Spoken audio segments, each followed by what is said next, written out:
욥기 29장 1절에서 마지막 25절까지 말씀 함께 읽겠습니다. 욥이 풍자하여 이르되 나는 지난 세월과 하나님이 나를 보호하시던 때가 다시 오기를 원하노라. 그때에는 그의 등불이 내 머리에 빛이었고 내가 그의 빛을 힘입어 악목에서도 걸어 다녔느니라. 내가 원기왕성하던 날과 같이 지내기를 원하노라. 그때에는 하나님이 내 장막에 기름을 발라 주셨도다. 그때에는 전능자가 아직도 나와 함께 계셨으며 나의 젊은이들이 나를 둘러 있었으며 저저로 내 발자취를 씻으며 바위가 나를 위하여 기름 시내를 쏟아냈으며 그때에는 내가 나가서 성문에 이르기도 하며 내 자리를 거리에 마련하기도 하였느니라. 나를 보고 젊은이들은 숨으며 노인들은 일어나서 서며 유지들은 말을 삼가고 손으로 입을 가리며 지도자들은 말소리를 낮추었으니 그들의 혀가 입천장에 붙었느니라.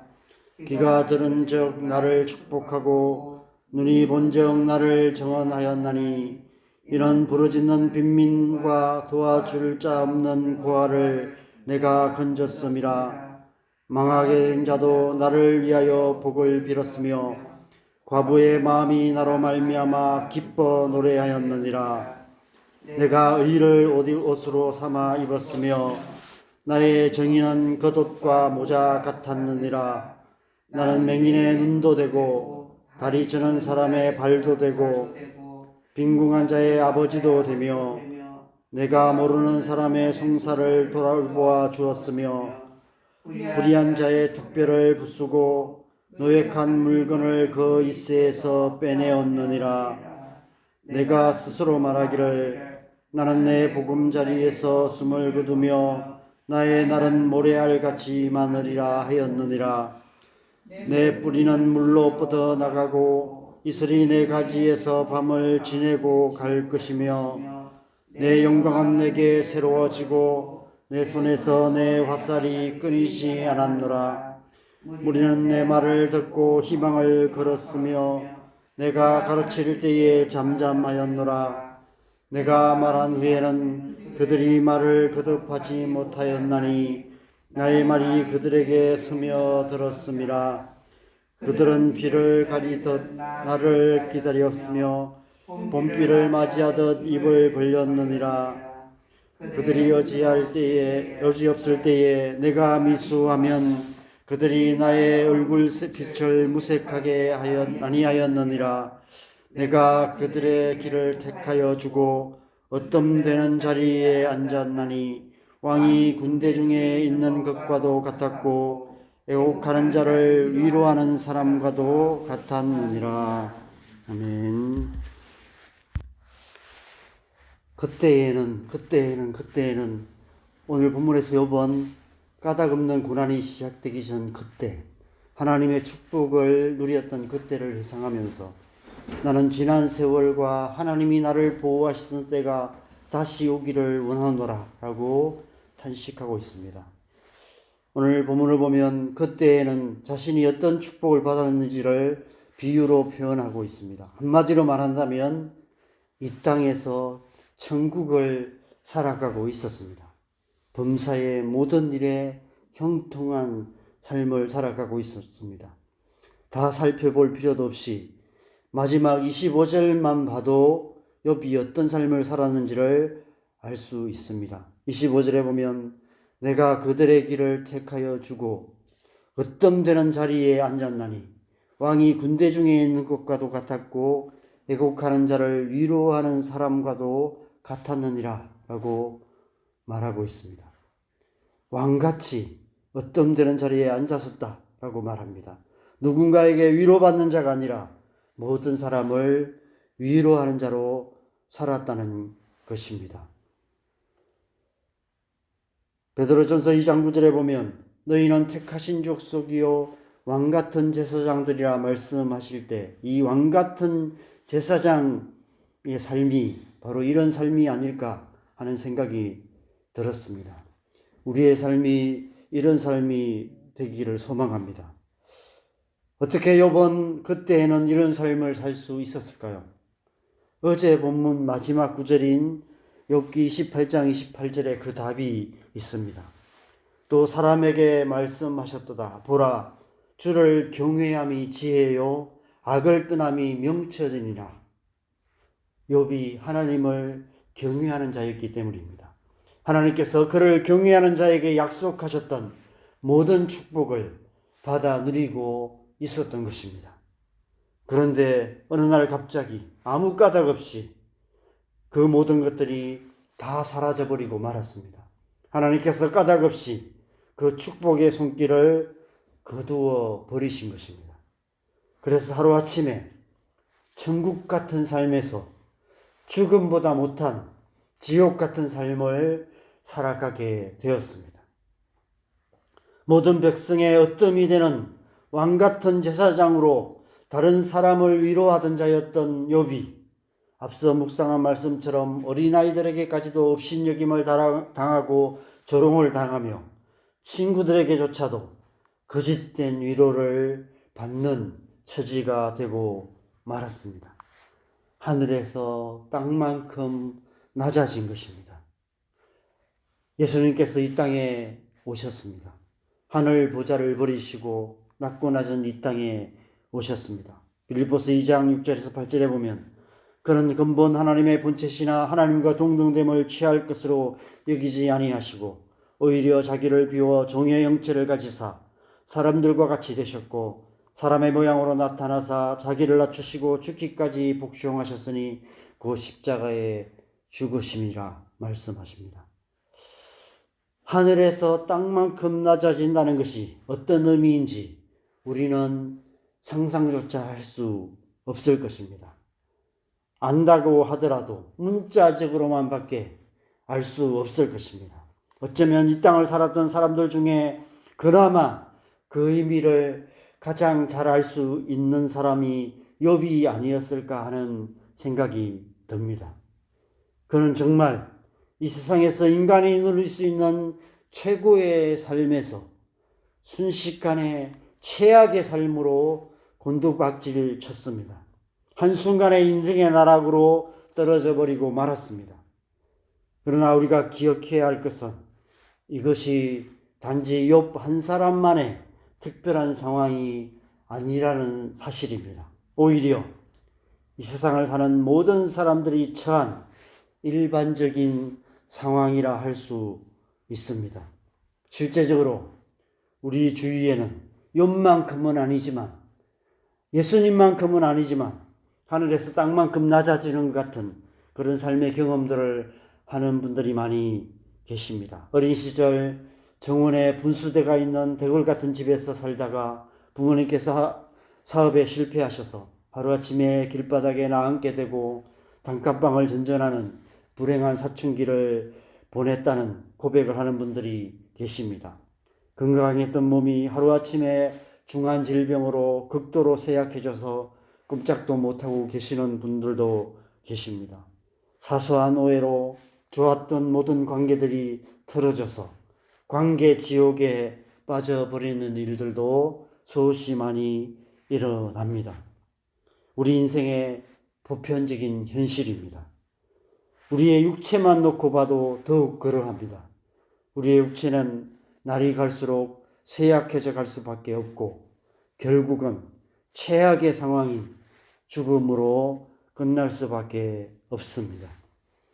그래서 우리는 가끔씩 젊었을 그때를 다시 생각하게 되고 그때로 돌아가고 싶은 마음이 들기도 합니다.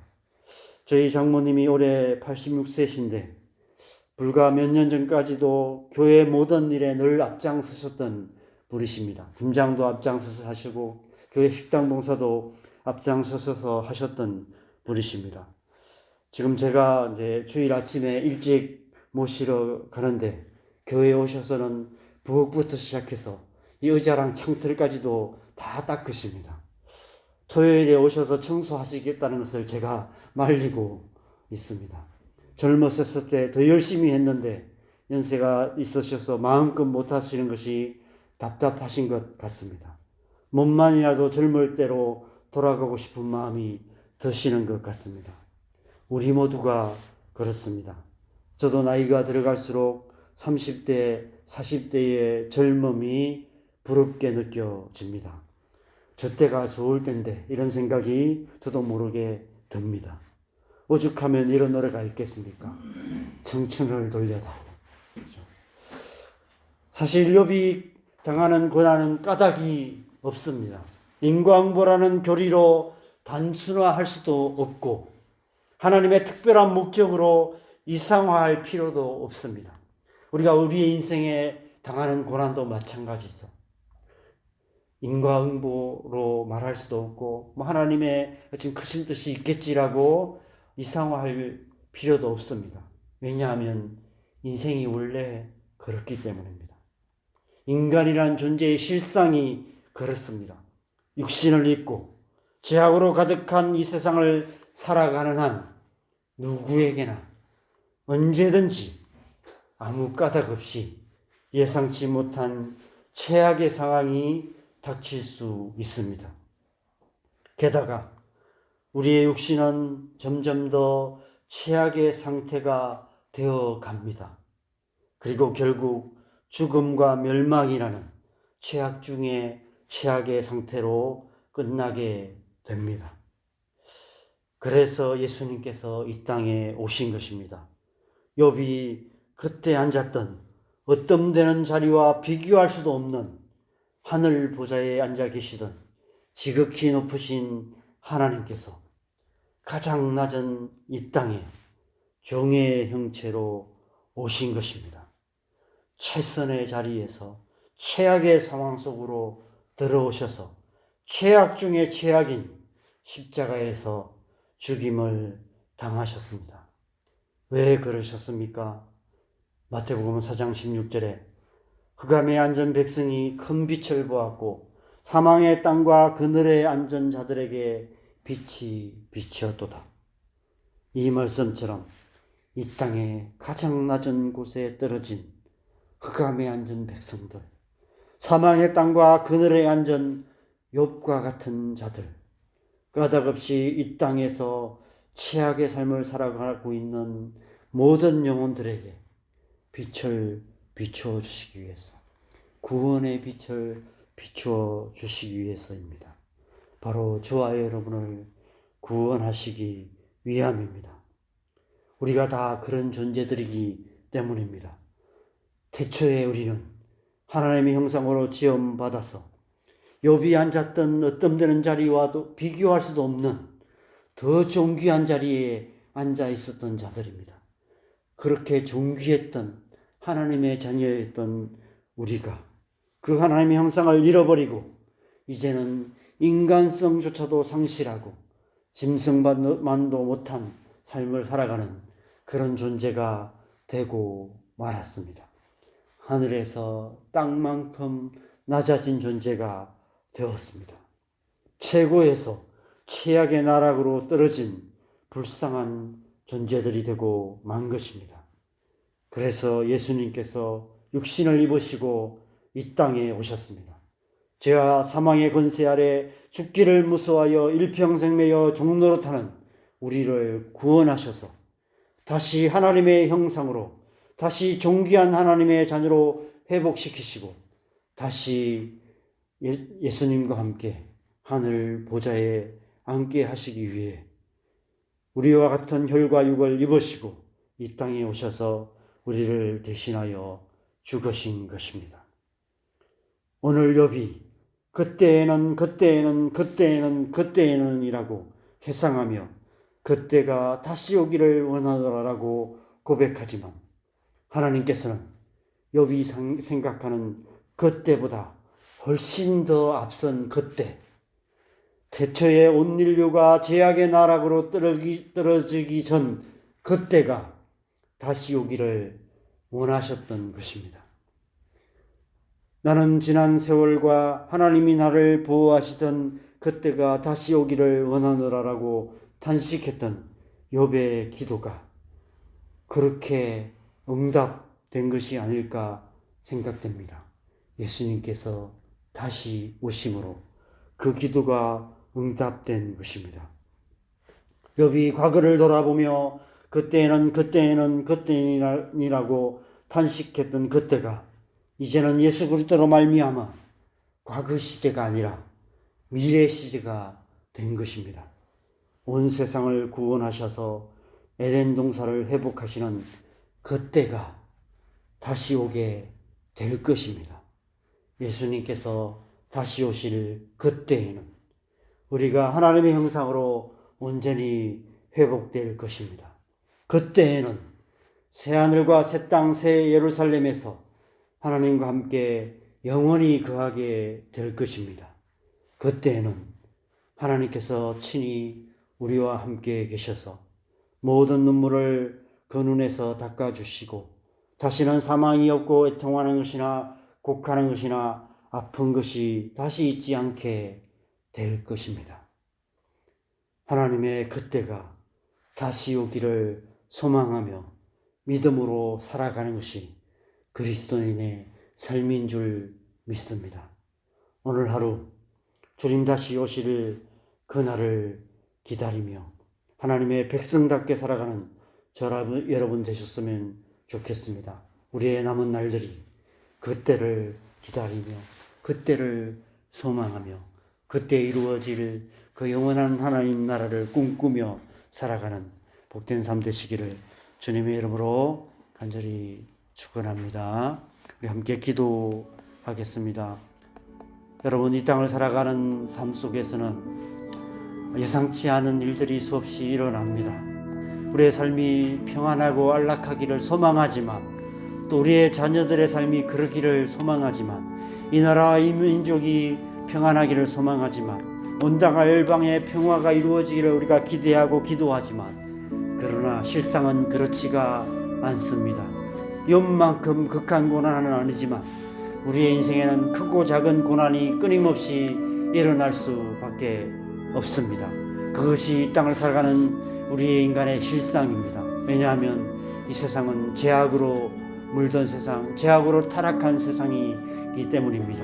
아직 하나님 나라가 이루어지지 않았기 때문입니다. 아직 하나님이 약속하신, 예수님이 약속하신 그때가 오지 않았기 때문입니다. 그러나 그때가 오면, 그때에는 그 옛날 하나님이 창조하신 그때, 에덴 동산과 같은 그때에 누렸던 하나님의 복을 다시 누리게 되는 그날이 올 것입니다. 우리가 그때를 소망하며 살아가는 것, 믿음으로 살아가는 것, 그것이 하나님의 백성다운 삶이 아닐까 생각합니다.